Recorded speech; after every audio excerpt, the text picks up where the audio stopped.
Hey guys, welcome back my YouTube channel friend. ಇನ್ನೂ ಯಾರು ನಮ್ಮ ಚಾನಲ್ನ ಸಬ್ಸ್ಕ್ರೈಬ್ ಆಗಿಲ್ವೋ ಈ ಕೂಡಲೇ ಹೋಗಿ ಸಬ್ಸ್ಕ್ರೈಬ್ ಮಾಡ್ಕೊಳ್ಳಿ.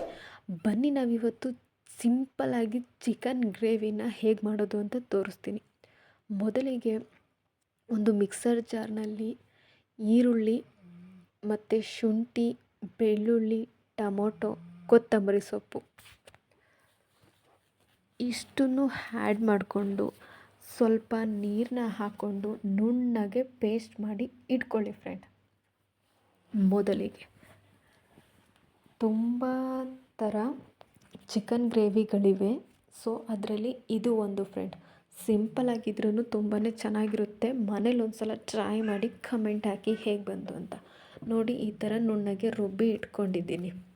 ನಂತರ ಸ್ಟವ್ ಆನ್ ಮಾಡಿ ನಾನಿವತ್ತು ಬಾಣಲಿನಲ್ಲಿ ಮಾಡ್ತಾಯಿದ್ದೀನಿ. ನೋಡಿ ಫ್ರೆಂಡ್, ಈ ಚಿಕನ್ ಗ್ರೇವಿನ ಸ್ಟವ್ ಆನ್ ಮಾಡಿ ಒಂದು ಬಾಣಲಿ ಇಟ್ಟು ಅದಕ್ಕೆ 4 ಟೇಬಲ್ ಸ್ಪೂನಷ್ಟು ಎಣ್ಣೆ ಹಾಕ್ಕೊಳ್ತಾ ಇದ್ದೀನಿ. ಸಣ್ಣದಾಗಿ ಹಚ್ಚಿರುವಂಥ ಈರುಳ್ಳಿ ಫ್ರೆಂಡ್, ನಾನು ರುಬ್ಬೋದಕ್ಕೆ ಈರುಳ್ಳಿನ ಹಾಕ್ಕೊಂಡಿದ್ದೆ, ಸೊ ಅದಕ್ಕೆ ಇಲ್ಲಿ ಸ್ವಲ್ಪ ಹಾಕ್ಕೊಳ್ತಾ ಇದ್ದೀನಿ ಈರುಳ್ಳಿ. ಸೊ ಈ ಎಣ್ಣೆ ಜೊತೆಲಿ ಈರುಳ್ಳಿ ಫ್ರೆಂಡ್ ಗೋಲ್ಡನ್ ಬ್ರೌನ್ ಕಲರ್ ಬರೋ ತನಕ ಚೆನ್ನಾಗಿ ಫ್ರೈ ಮಾಡ್ಕೋಬೇಕು ಫ್ರೆಂಡ್. ಈ ಥರ ಚೆನ್ನಾಗಿ ಫ್ರೈ ಮಾಡಿಕೊಂಡು 1-2-3 ನಿಮಿಷ ಫ್ರೈ ಮಾಡ್ಕೊಳ್ಳಿ. ಫ್ರೈ ಆದ ನಂತರ ಇದಕ್ಕೆ ನಾನು ಇವತ್ತು ಅರ್ಧ kgಯಷ್ಟು ಚಿಕನ್ನ ಚೆನ್ನಾಗಿ ತೊಳೆದು ಹಾಕ್ತಾಯಿದ್ದೀನಿ. ನೋಡಿ ಫ್ರೆಂಡ್,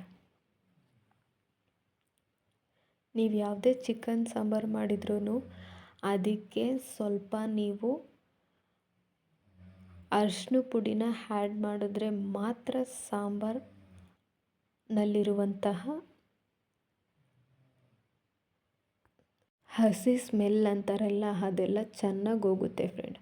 ಈ ಥರ ನಾನು ಅರಿಶಿನ ಪುಡಿನ ಹಾಕಿ ಚೆನ್ನಾಗಿ ಮಿಕ್ಸ್ ಮಾಡ್ಕೊಳ್ತೀನಿ. ನೋಡಿ ಫ್ರೆಂಡ್, ಮಿಕ್ಸ್ ಮಾಡಿದ ನಂತರ ಫ್ರೆಂಡ್ ನಾನು ಇದಕ್ಕೆ ಜಾಸ್ತಿ ಮಸಾಲೆಗಳನ್ನ ಆ್ಯಡ್ ಮಾಡ್ತಾ ಇಲ್ಲ.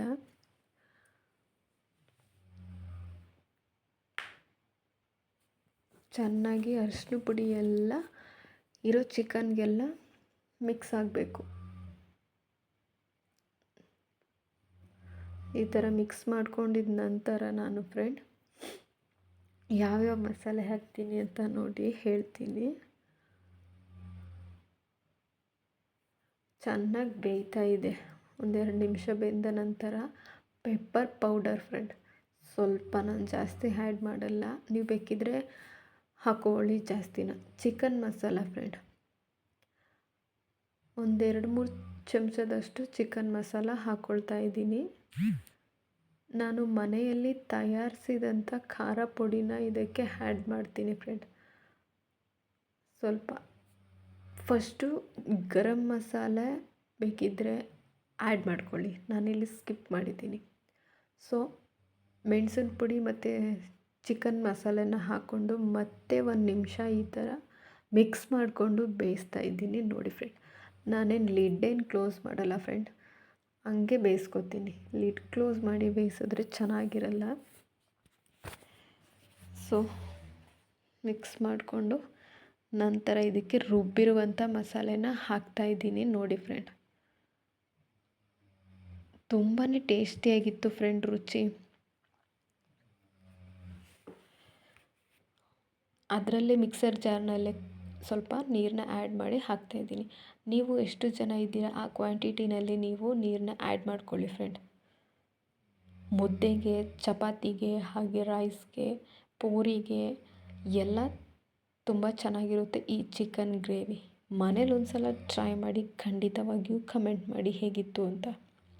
ನಮ್ಮ ಚಾನಲ್ನ ಇನ್ನೂ ಯಾರ್ಯಾರು ಸಬ್ಸ್ಕ್ರೈಬ್ ಆಗಿಲ್ವೋ ಈ ಕೂಡಲೇ ಹೋಗಿ ಸಬ್ಸ್ಕ್ರೈಬ್ ಮಾಡಿ, ಪಕ್ಕದಲ್ಲಿರುವ ಬೆಲ್ ಐಕನ್ನ ಕ್ಲಿಕ್ ಮಾಡಿ. ನಾನು ಯಾವುದೇ ವೀಡಿಯೋನ ಅಪ್ಲೋಡ್ ಮಾಡಿದ್ರೂ ನಿಮಗೆ ನೋಟಿಫಿಕೇಷನ್ ಮೂಲಕ ಬರುತ್ತೆ ಫ್ರೆಂಡ್. ಪ್ಲೀಸ್ ಸಪೋರ್ಟ್ ಮಾಡಿ ಫ್ರೆಂಡ್. ನೋಡಿ, ಈ ಥರ ಗ್ರೇವಿನ ಮಾಡಿದ್ದೀನಿ. ನೆಕ್ಸ್ಟು ನಾನು ಇದಕ್ಕೆ ಫ್ರೆಂಡ್ ಸ್ವಲ್ಪ ನೀರನ್ನ ಆ್ಯಡ್ ಮಾಡ್ತೀನಿ. ನೋಡಿ, ನಿಮಗೆ ಎಷ್ಟು ಜನ ಇದ್ದೀರೋ ಅಷ್ಟು ಕ್ವಾಂಟಿಟಿಲಿ ನೀವು ಮಾಡ್ಕೊಳ್ಳಿ ಫ್ರೆಂಡ್. ನಾನು ಮನೆಯಲ್ಲಿ ತಯಾರಿಸಿರುವಂಥ ಖಾರ ಪುಡಿನ 1 ಸ್ಪೂನ್ ಹಾಕ್ಕೊಳ್ತಾ ಇದ್ದೀನಿ ಫ್ರೆಂಡ್. ಜಾಸ್ತಿ ಏನು ಬೇಡ, 1 ಸ್ಪೂನ್ ಸಾಕು. ಸೊ ಮತ್ತು ನಾನು ಇದನ್ನು ಮಿಕ್ಸ್ ಮಾಡಿಕೊಂಡು ರುಚಿಗೆ ತಕ್ಕಷ್ಟು ಉಪ್ಪು ಹಾಕ್ಕೊಂಡು ಫ್ರೆಂಡ್ ಚೆನ್ನಾಗಿ ಬೇಯಿಸ್ಕೊತೀನಿ. ನೀವು ಈಗಲೇ ರುಚಿನ ಹಾಕ್ಕೋಬೇಡಿ ಫ್ರೆಂಡ್. ಅದು ಯಾವುದೇ ಸಾಂಬಾರಾದ್ರೂ ಚೆನ್ನಾಗಿ ಕುದಿ ಬರುವ ಟೈಮಲ್ಲಿ ರುಚಿನ ಆ್ಯಡ್ ಮಾಡಿ. ನಾನೀಗ ಇದಕ್ಕೆ ಕೊತ್ತಂಬರಿ ಸೊಪ್ಪನ್ನ ಹಾಕ್ತಾಯಿದ್ದೀನಿ ನೋಡಿ ಫ್ರೆಂಡ್. ನೋಡಿ ಈ ಥರ ಕುದಿಬೇಕು ಸಾಂಬಾರುಗಳು, ಆಗ್ಲೇ ತುಂಬ ಚೆನ್ನಾಗಿ ಬರೋದು. ಕುದೀತಾ ಇರುವಾಗ ರುಚಿಗೆ ತಕ್ಕಷ್ಟು ಉಪ್ಪು ಹಾಕಿ ಒಂದು ತಟ್ಟೆನ ಮುಚ್ಚಿ 1 ನಿಮಿಷ ಫ್ರೆಂಡ್ ಬೇಯಿಸಿ. ನೋಡಿ ಫ್ರೆಂಡ್ ಆರಿದೆ. ಇವಾಗ ಹೇಗೆ ಕಾಣಿಸ್ತಾ ಇದೆ ನೋಡಿ, ಎಣ್ಣೆ ಎಲ್ಲ ಮೇಲೆ ಬಿಟ್ಕೊಂಡಿದೆ. ಈ ಥರ ಎಣ್ಣೆ ಬಿಟ್ಕೊಂಡ್ರೇ ಸಾಂಬಾರು ತುಂಬ ಚೆನ್ನಾಗಿರುತ್ತೆ ನೋಡಿ ಫ್ರೆಂಡ್. ಈಗ ನಾನು ಇದನ್ನು ಅನ್ನದ ಜೊತೆ ಸರ್ವ್ ಮಾಡ್ತಾಯಿದ್ದೀನಿ. ತುಂಬಾ ಟೇಸ್ಟಿಯಾಗಿತ್ತು ಫ್ರೆಂಡ್. ಟೇಸ್ಟ್ ಮಾಡಿದ ನಂತರ ನೀವು ಕೂಡ ಮನೆಯಲ್ಲಿ ಈ ಥರ ಟ್ರೈ ಮಾಡಿ ನಮಗೆ ಕಮೆಂಟ್ ಬಾಕ್ಸಲ್ಲಿ ತಿಳಿಸಿ ಹೇಗಿತ್ತು ಅಂತ. ಹಾಗೆ ಲೈಕ್ ಮಾಡಿ, ಶೇರ್ ಮಾಡಿ, ಕಮೆಂಟ್ ಮಾಡಿ, ನಿಮ್ಮ ಫ್ಯಾಮಿಲಿ ಮೆಂಬರ್ಸ್ಗೆ ಶೇರ್ ಮಾಡಿ ಫ್ರೆಂಡ್. ಸೊ ಫುಲ್ ವೀಡಿಯೋ ನೋಡಿ ಫ್ರೆಂಡ್, ಲೆಂತಿ ವೀಡಿಯೋನ ನೋಡಿ ಕಮೆಂಟ್ ಮಾಡಿ ಫ್ರೆಂಡ್, ಲೈಕ್ ಮಾಡಿ friend.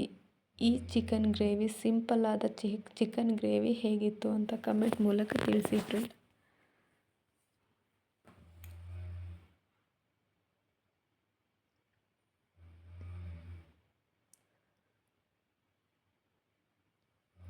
Thank you for watching friend.